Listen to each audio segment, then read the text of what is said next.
সামাজিক যোগাযোগ মাধ্যমে অন্তর্বর্তী সরকারের প্রধান উপদেষ্টা ডক্টর মোহাম্মদ ইউনূসকে নিয়ে বিতর্কিত মন্তব্য করায় এবার ওএসডি করা হয়েছে জেলা নির্বাহী ম্যাজিস্ট্রেট তাপসী তাবাসসুম উর্মিকে। ফেসবুকে নিজের পেজে এই নির্বাহী ম্যাজিস্ট্রেট লিখেছেন, সাংবিধানিক ভিত্তিহীন অন্তর্বর্তী সরকারের প্রধান উপদেষ্টা বলেছেন, রিসেট বাটনে পুশ করা হয়েছে, অতীত মুছে গেছে।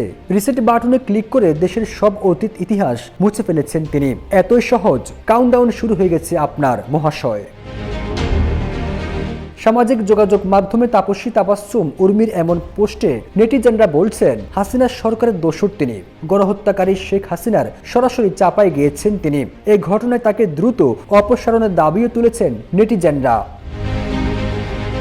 তার ওই পোস্টের বিষয় জানতে চাইলে উর্মি মুঠোফোনে গণমাধ্যমকে জানান, আমি পোস্ট করেছি, এটাই যথেষ্ট, অনলি মি করেছি, বিভিন্ন কারণে হতে পারে। পরে তিনি বলেন, এই বিষয়ে আমি কোনো মন্তব্য করতে চাই না। ওএসডির বিষয়ে এই নির্বাহী ম্যাজিস্ট্রেট জানান, এখনো নির্দেশনা হাতে আসেনি।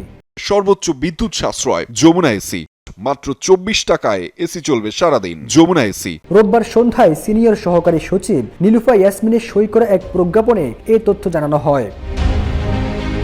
এদিকে তাপসী তাবাসসুম উর্মির ফেসবুক আইডিতে গিয়ে দেখা গেছে, ছাত্র জনতার গণ অভ্যুত্থানে ক্ষমতাচ্যুত সরকারের পক্ষে অবস্থান নিয়ে বেশ কিছু পোস্ট দিয়েছেন তিনি। এছাড়া আওয়ামী লীগের পক্ষে শক্ত অবস্থান নিয়ে ফেসবুকে পোস্ট করেন তিনি।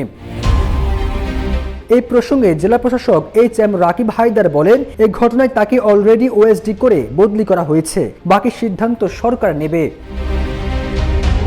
ফিরোজ আলম, যাই দিন।